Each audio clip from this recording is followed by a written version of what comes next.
Across the Pacific, the war raged on against Japan, but in the spring of '45, there was victory in Europe.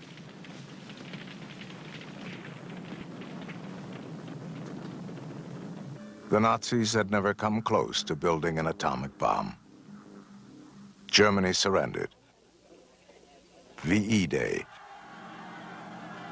Eisenhower returned triumphant. I would like to think now that that I, at the time of the German defeat, that I would have stopped, taken stock, thought it all over very carefully, and that I would have walked away from Los Alamos at that time. And I've, in terms of all of everything that I believe in, before and during and after the war, I cannot understand why I did not make that act. On the other hand, it simply was not in the air. I do not know of a single instance of anyone who had made that suggestion or who did leave at the time. There might have been someone that I didn't know, but at the time, it just was not something that was part of our lives. Our life was directed to do one thing. It's as though we had been programmed to do that, and we, as automatons, were doing it.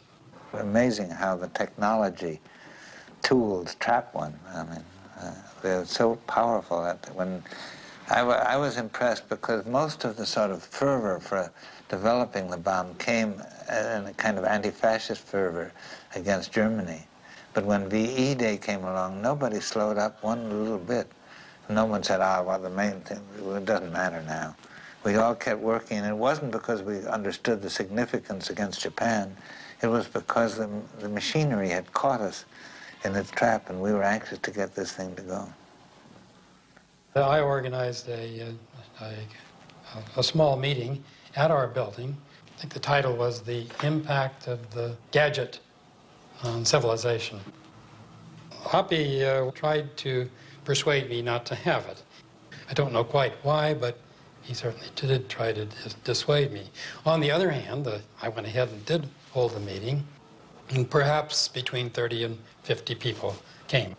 Hoppy came too, which added always added tone to any meeting. We did discuss whether we should go on or not, and in the context of what was happening in the world. Of course, it was called in the context that perhaps what we were doing was morally wrong. Particularly, Hoppy pointed out that, but it would be well that the world knew about the possibility of an atomic bomb rather than it be something that would be kept secret while the United Nations was being formed. On that basis, on that logical basis, we all decided that that was right and that we ought to go back in the laboratory and work as hard as we could to demonstrate a nuclear weapon before so that the United Nations would be set up in the awareness of this horrible thing to come. In order to create this marvelous weapon. And it was a Faustian bargain is when you sell your soul to the devil in exchange for knowledge and power. And that, of course, in a way is what Oppenheimer did, there's no doubt. He made this alliance with the United States Army in the person of General Groves, who gave him undreamed of resources, huge armies of people and as much money as he could possibly spend in order to do physics on the grand scale. Bargain, if ever there was one.